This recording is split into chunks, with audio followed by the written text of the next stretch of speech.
আমি আমি কাজে বের হচ্ছি। ভাতে জল ঢালা আছে, পেঁয়াজও রেখে দিয়েছি, দুপুরে খেয়ে নিস। আবার আজ পান্তা? একটু অন্য কিছু বানাতে পারো না? পান্তা খেয়ে খেয়ে মুখে অরুচি ধরে গেল। অন্য কিছু? হায় রে, সংসারটা কিভাবে চলছে সেটা বুঝলে আজ আর এই কথা বলতিস না। নিজে তো কোনো কাজ করবি না। আর আর এই বুড়ো বাহ। ঠিক আছে, যাও তো। কিছু বললেই খালি আমার কাজ করা নিয়ে কথা বলবে। আমি তোমার মতো নই, বুঝলে? দেখবে আমি কিছু না করেই একদিন অনেক বড় লোক হব। আমার আমার আর কিছু বলার নেই তোকে। ঈশ্বর ঈশ্বর তোকে সৎ বুদ্ধি দিন। নন্দ, ও নন্দ, বাড়ি আসো। হ্যাঁ, এসো এসো। আমি অবশ্য নিশ্চিত ছিলাম যে তুমি ঘরেই থাকবে। যাই হোক, এই নাও মিষ্টি এনেছি তোমার জন্য। মিষ্টি? বাবা, কি ব্যাপার? তোমার মতো কিপটে লোক আমার জন্য মিষ্টি এনেছে, এই যে বিরাট ব্যাপার। আসলে আমার অনেক দিনের স্বপ্ন ছিল একটা বিশাল বাড়ি হবে আমার। এতদিনে সেটা পূরণ হলো কিনা সেই আনন্দেই আর কি। বাহ, কোনো লটারি পেলে নাকি? এটা ওই রকমই বলতে পারো। সবই আমাদের সাধু বাবার কৃপা। সাধু বাবা? একটু খোলসা করে বলো দেখি। ওই যে আমাদের গ্রামের পূর্ব দিকে জঙ্গলে এক সাধু বাবা এসেছেন গো। অলৌকিক ক্ষমতা তার। তাকে গিয়ে মনের ইচ্ছা জানালে সেই ইচ্ছা তোমার পূরণ হবেই হবে। এই যে আমি নিজে গিয়ে বাবাকে বলেছিলাম, আর দেখো কয়েকদিনের মধ্যেই যা চেয়েছি তাই পেয়েছি। আরে বাবা, এ তো দারুণ ব্যাপার। নিজে গিয়ে দেখতে হচ্ছে তো তবে। তুমি যাবে? সে কিন্তু অনেকটা পথ। বেশ, তাহলে দেখো গিয়ে। বাবা, কাল ভোরে আমি একটু বেরোবো।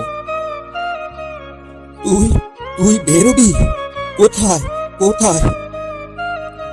ওই গ্রামের পূর্ব দিকে যে জঙ্গল আছে সেখানে। শুনেছি সেখানে নাকি এক সাধু বাবা এসেছেন। তার কাছে নিজের ইচ্ছা জানালে সেটা পূর্ণ হয়ই হয়। তাই নাকি? তা তুই কি করে জানলি? আমাদের শ্যামই বলছিল আজ ওর নতুন বাড়িটা সাধু বাবার কৃপাতেই হয়েছে। আমিও গিয়ে যদি বলি তাহলে বড়লোক হওয়াতে কেউ আটকাতে পারবে না। তুই ভুল করছিস নন্দ, এইভাবে হয় না। না বাবা না, নইলে তুমিই বলো না।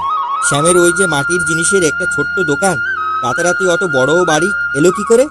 বেশ, তাহলে যা ভালো মনে হয় তাই কর।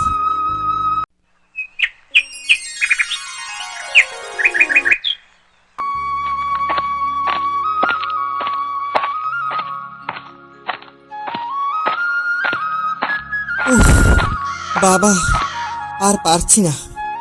এতটা পথ কোনো মানুষ হাঁটতে পারে নাকি? যাই, একটু সামনের ওই জামতলায় বসি।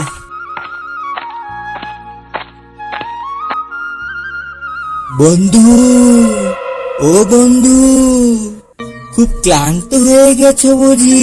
কে কে বললো? আরে এই তো আমি, তোমার সামনেই আছি। আমি জাম গাছ। ও তুমি? হ্যাঁ, ক্লান্ত তো হবই। আসলে এইসব হাঁটাহাঁটির অভ্যাস নেই যে। বুঝলাম বুঝলাম, কিন্তু এই ঘন জঙ্গল দিয়ে যাচ্ছ কোথায়? এই জঙ্গলের এক বুড়ো সাধু বাবার কাছে। শুনেছি ওনার কাছে অনেক অলৌকিক ক্ষমতা আছে। ওনাকে বললে মনের সব ইচ্ছা পূরণ করে দিতে পারেন। বাহ বাহ, তাহলে আমার একটা কাজ করে দাও না বন্ধু।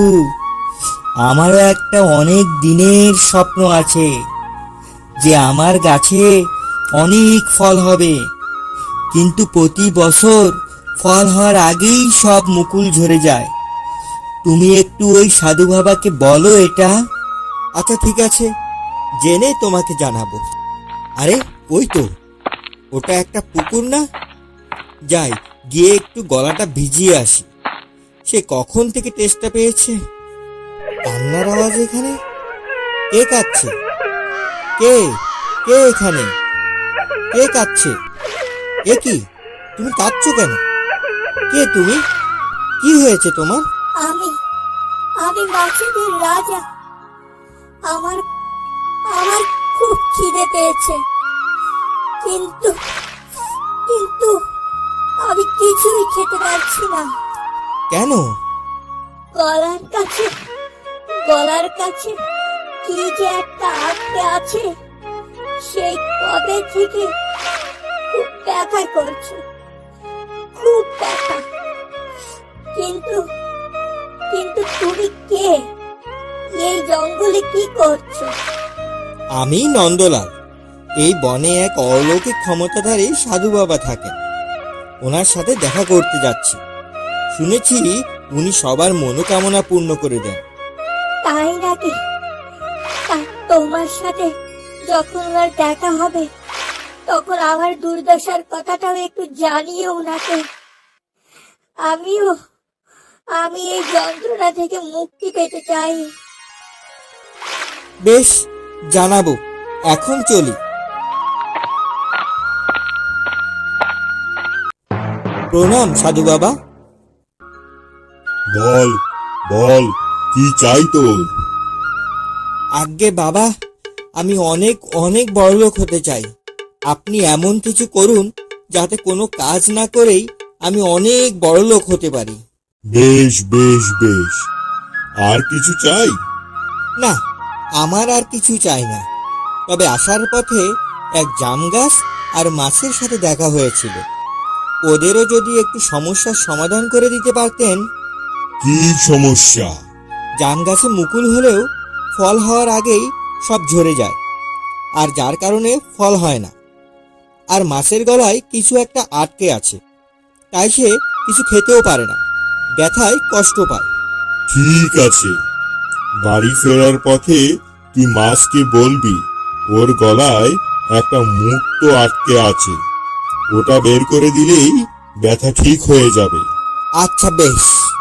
আর গাছকে বলবি ও যেখানে দাঁড়িয়ে তার মাটির নিচে সোনার মোহর ভর্তি কলসি আছে, তা তুলে বের করে আনলেই ওর অনেক ফল হবে। বেশ বেশ।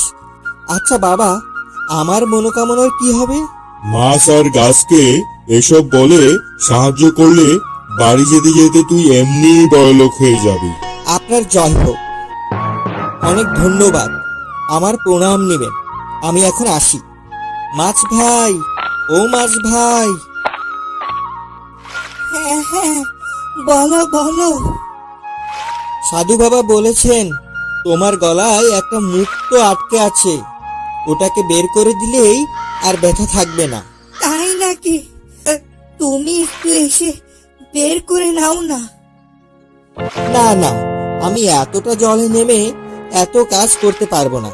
তুমি অন্য কাউকে বলো, আমার তাড়া আছে। গাছ ভাই, গাছ ভাই, শুনতে পাচ্ছ আমার কথা? হ্যাঁ, বলো। সাধু বাবা বলেছেন তোমার ওই গাছের তলায় সোনার মোহরের কলসি আছে বলে তোমার ফল ধরছে না, ওটাকে বের করে দিলেই আবার ফল হবে। অনেক ধন্যবাদ তোমাকে। তা তুমি একটু মাটি খুঁড়ে তুলে নাও না কলসি। আরে না না না, এসব অনেক পরিশ্রমের কাজ। তুমি অন্য কাউকে বলো। আমি চলি। সাধু বাবার কথা মতো মাছ আর গাছকে বলে দিলাম। ব্যাস, এবার বাড়ি ফিরে দেখবো অনেক বড়লোক হয়ে গেছি, আর বাবা কিছু বলতে পারবে না। কি মজা, কি মজা।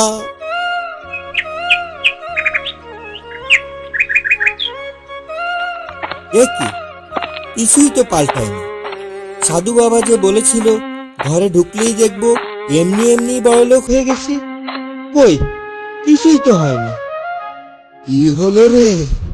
দেখা হয়েছে তোর সাধু বাবার সাথে? বাবা, তুমি ঠিকই বলেছিলে, সাধু বাবা ভণ্ড। হ্যাঁ, মানে? মাছ আর গাছকে এসব বলে সাহায্য করলে বাড়ি যেতে যেতে তুই এমনিই বড়লোক হয়ে যাবি। তুই এখনো বুঝলি না?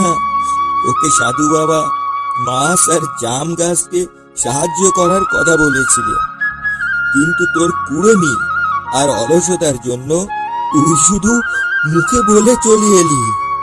সোনার মোহর আর মুক্ত বের করে আনলে তো সত্যি এমনি এমনি বড় লোক হতিস। এ বাবা, আমি তো বুঝতেই পারিনি। চলো এক্ষুনি আবার যাই, বের করে আনি।